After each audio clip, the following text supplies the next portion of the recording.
अस्सलामुअलैकुम फ्रेंड्स। तो फ्रेंड्स, आज मैं आपके लिए दादी नानी वाले आलू गोश्त की रेसिपी लेकर आई हूँ। तो फ्रेंड्स, एक बार ज़रूर ट्राई करना और बहुत टेस्टी बनकर तैयार होता है ये आलू गोश्त। और पहले आपने कभी ये बनाया नहीं होगा, इस तरह से आलू गोश्त बहुत टेस्टी बनकर तैयार होगा। तो एक बार ट्राई ज़रूर करना। तो चलिए बनाना शुरू करते हैं। यहाँ पर लिया है हमने 750 ग्राम बीफ का गोश्त और इसको धोकर रख लिया है हमने छन्नी में। यहाँ पर हमने 4 मीडियम साइज़ की प्याज को रफली चॉप कर लिया है। तो यहाँ पर अब इनको साइड में रख देंगे प्याज को हम, और ऑयल गरम कर लेंगे एक कुकर में बनाकर तैयार करेंगे। तो फ्रेंड्स, पहले दादी नानी हमारी मिट्टी की हांडी में बनाती थी, इसी तरह से बनाती थी, बहुत टेस्टी गोश्त बनकर तैयार होता था। तो यहाँ पर लिए हमने कुछ खड़े मसाले, एक दालचीनी का टुकड़ा, 2 छोटी इलायची, हाफ टी स्पून काली मिर्च, एक बड़ी इलायची, 3 से 4 लौंग, एक तेज पत्ता। ऑयल गरम हो चुका है, अब हम ये ऑयल में डाल देंगे। ऑयल आप अपने हिसाब से ले सकते हैं, कम ज़्यादा, जैसा खाना आप पसंद करते हैं। वैसे आलू गोश्त में थोड़ा ऑयल ज़्यादा अच्छा लगता है। तो फ्रेंड्स, हमने ये प्याज डाल दी है इसमें ऑयल में। प्याज को हल्का सा फ्राई कर लेंगे, बस पिंकिश करना है हमें प्याज को। ये देखिए, हमने 1 से 2 मिनट के लिए फ्राई कर लिया है प्याज को। ज़्यादा लाल नहीं करेंगे प्याज को हम, बस सिर्फ पिंकिश करेंगे, हल्की गुलाबी। तो फ्रेंड्स, अब डाल देंगे ये गोश्त को प्याज के साथ में फ्राई कर लेंगे 3 से 4 मिनट के लिए। और यहाँ पर हमने 2 टेबल स्पून अदरक लहसुन का पेस्ट लिया है, ये पेस्ट उसमें डाल देंगे गोश्त में। पहले हम इसको फ्राई कर लेंगे अच्छी तरह से, और फिर गोश्त को अदरक लहसुन के साथ में फ्राई करेंगे 4 से 5 मिनट। जब ये वाइट हो जाएगा गोश्त, उसके बाद हम इसमें मसाले डालेंगे।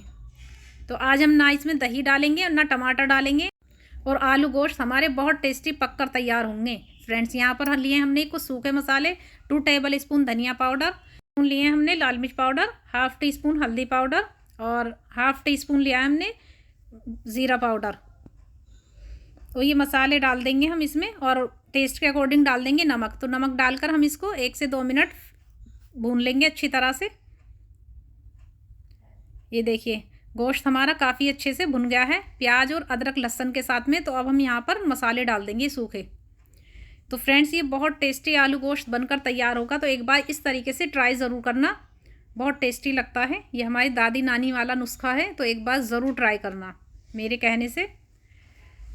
ये देखिए, अच्छी तरह से हमने मसालों के साथ में भी भून लिया है गोश्त को।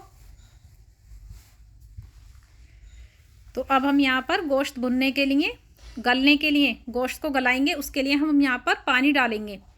तो फ्रेंड्स, मैं यहाँ पर 1 गिलास पानी डालूंगी। ये मैंने कटोरी में ले लिया था, 1 गिलास पानी है। 1 गिलास पानी हम इसमें डाल देंगे। ज़्यादा बड़ा गिलास नहीं था, मीडियम साइज़ का गिलास था।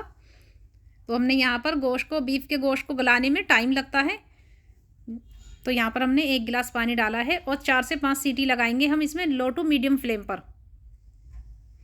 और यहाँ पर हमने ये आलू लिए थे, आलू को अच्छी तरह से छील लिया है। मीडियम साइज़ के आलू हैं ये, इस तरह से कट करके डालेंगे हम आलू। तो आलू गोश्त में इसी तरह से आलू डलते हैं,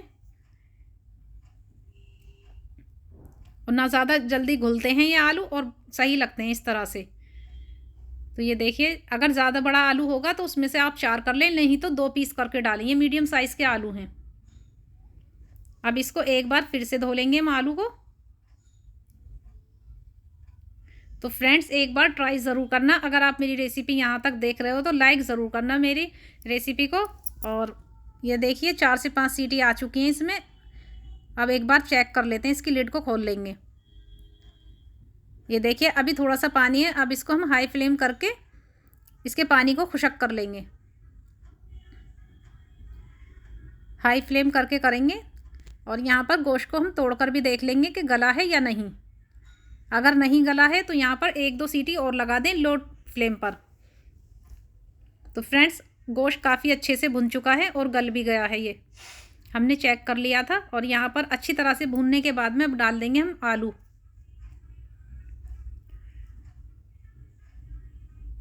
और इसको मिक्स दे देंगे एक अच्छी तरह से। गोश्त को भी आलू के साथ में भून लेंगे अच्छी तरह से। ताकि आलूओं के अंदर इसका गोश्त का फ्लेवर अच्छे से चला जाए, मसालों का भी फ्लेवर अच्छे से आ जाए। तो 4 से 5 मिनट हमने इस तरह से भून लिया था। 2 मिनट के लिए हमने इसको इस तरह से आधा ढक्कन ढक के भी रखा था। ये देखिए काफ़ी अच्छे से भुन चुके हैं आलू मसाले के गोश्त के साथ में। तो अब हम यहाँ पर ग्रेवी के हिसाब से पानी डाल देंगे। जैसी ग्रेवी आपको रखनी है उसके हिसाब से पानी डालें। तो मैं आलू गोश्त बना रही हूँ, आलू के हिसाब से पानी डालेंगे इसमें। आलू गल भी जाएंगे और थोड़ा सा शुरवा भी रखेंगे हम इसमें। तो 4 से 5 हरी मिर्च डाल देंगे इसके डंठल तोड़कर, और इसके कुकर की लिड को कर देंगे बंद। यहाँ पर हम 2 सीटी लगाएंगे मीडियम फ्लेम पर। तो फ्रेंड्स हमने लिड खोल ली है, इसमें 2 सीटी आ चुकी थी। ये देखिए टेक्सचर भी काफ़ी अच्छा हो रहा है, देखने में भी काफ़ी अच्छा लग रहा है जैसे हमने कौरमा बनाया है। अब यहाँ पर घर का पिसा हुआ ½ टी स्पून गरम मसाला डाल देंगे और ऊपर से डाल देंगे हरा धनिया। तो हरा धनिया से तो जान आ जाती है आलू गोश्त में, बहुत टेस्टी लगता है और देखने में भी और खाने में भी। ये देखिए इस तरह की कंसिस्टेंसी रखी है हमने आलू गोश्त की। अगर आप कम रखना चाहते हैं तो पानी कम डालें। तो चलिए सर्व कर लेते हैं। आलू गोश्त पककर हमारे तैयार हैं। नान के साथ खाइए या फिर रोटी या फिर पराठों के साथ में, बहुत टेस्टी लगती है ये आलू गोश्त की रेसिपी। तो फ्रेंड्स लाइक ज़रूर करना और शेयर करना, और मेरे चैनल को ज़्यादा से ज़्यादा सब्सक्राइब करूँ ताकि मैं आपके लिए और अच्छी से अच्छी रेसिपी लेकर आऊँ। तो अपना फीडबैक ज़रूर देना। अल्लाह हाफिज़।